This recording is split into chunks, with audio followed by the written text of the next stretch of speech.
വയനാട്ടിലേക്ക് പോയാൽ അവിടെ വന്യമൃഗശല്യവുമായി ബന്ധപ്പെട്ട കടുവാപ്പേടി, ആനപ്പേടി അതിപ്പോഴും തുടരുകയാണ്. തവിഞ്ഞാൽ തലപ്പുഴയിൽ കടുവയെ പിടികൂടാൻ കൂട് സ്ഥാപിക്കാൻ തീരുമാനിച്ചിരിക്കുന്നു വനംവകുപ്പ്. സർവകക്ഷി യോഗത്തിന് ശേഷം പഞ്ചായത്ത് അധികൃതർ DFOയെ നേരിൽ കണ്ടു. കഴിഞ്ഞ ദിവസം കടുവയുടെ CCTV ദൃശ്യങ്ങൾ പുറത്തുവന്നതോടെ കൂടുതൽ ആശങ്കയിലാണ് നാട്ടുകാർ. കാടിറങ്ങിയെത്തിയ കടുവ തലപ്പുഴയിൽ വിലസാൻ തുടങ്ങിയിട്ട് 1.5 മാസം. ഭീതിയിലാണ് നാട്ടുകാർ. വനംവകുപ്പിനെതിരെ പ്രതിഷേധവും ഉയരുകയാണ്. തോട്ടം തൊഴിലാളികൾ കടുവയെ നേരിൽ കണ്ടു. പലയിടങ്ങളിലും കാൽപ്പാടുകൾ കണ്ടു. ഒടുവിൽ കഴിഞ്ഞ ദിവസം CCTVയിലും കടുവാ ദൃശ്യം വന്നു. മാനന്തവാടിയിൽ നിന്ന് കണ്ണൂരിലേക്കുള്ള പ്രധാന പാതയിലാണ് കടുവയുടെ ദൃശ്യം.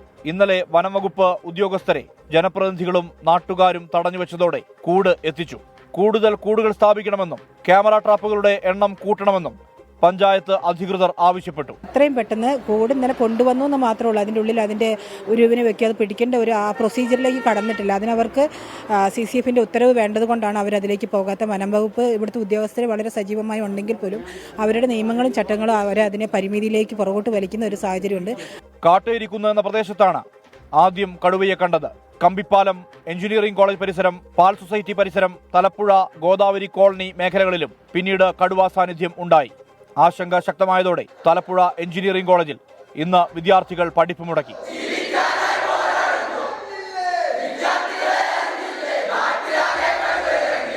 തോട്ടങ്ങളും ജനവാസ കേന്ദ്രങ്ങളും വിദ്യാഭ്യാസ സ്ഥാപനങ്ങളുമുള്ള പ്രദേശത്താണ് കടുവയുടെ സാന്നിധ്യം. രാധയെ ആക്രമിച്ചു കൊന്ന പഞ്ചാരക്കൊല്ലി എന്ന പ്രദേശത്തേക്ക് ഇവിടെ നിന്ന് അധിക ദൂരമില്ല. എത്രയും വേഗം കടുവയെ പിടികൂടണമെന്ന് നാട്ടുകാർ. അല്ലാത്ത പക്ഷം ശക്തമായ സമരപരിപാടികളുമായി മുന്നോട്ട് പോകേണ്ടി വരുമെന്ന് പഞ്ചായത്തും മുന്നറിയിപ്പ് നൽകുന്നു. മനു ദാമോദരനൊപ്പം തലപ്പുഴയിൽ നിന്ന് സുർജിത് അയ്യപ്പത്ത്, 24.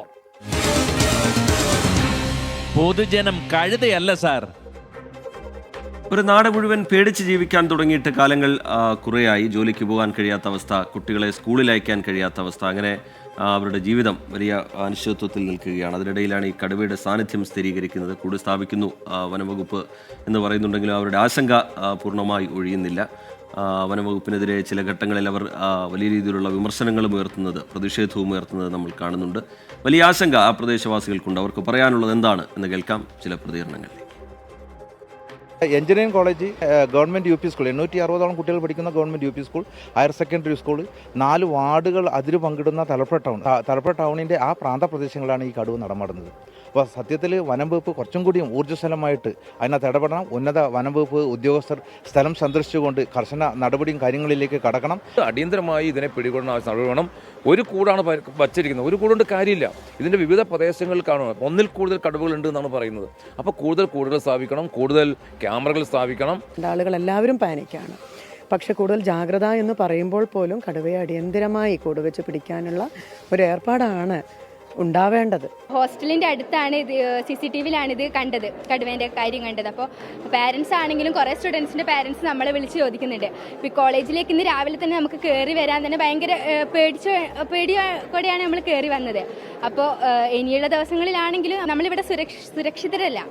സോ അതുകൊണ്ട് കോളേജിൻ്റെ ഭാഗത്തു നിന്ന് നല്ലൊരു നടപടി ഉണ്ടാവുമെന്ന് പ്രതീക്ഷിക്കുന്നു. എത്രയും പെട്ടെന്ന് ഈ കടുവേനെ പിടിച്ച് വിദ്യാർത്ഥികൾക്ക് പഠിക്കുന്നതിന് ആവശ്യമായിട്ടുള്ളൊരു സാഹചര്യം എത്രയും പെട്ടെന്ന് നടപ്പിലാക്കണം എന്നുള്ളതാണ് ഫോറസ്റ്റ് ഓഫീസർമാരോടും അതുപോലെ തന്നെ ഹയർ അതോറിറ്റീസിനോടും ഒരു റിക്വസ്റ്റായിട്ട് നിലവിൽ സൂചിപ്പിക്കാനുള്ളത്.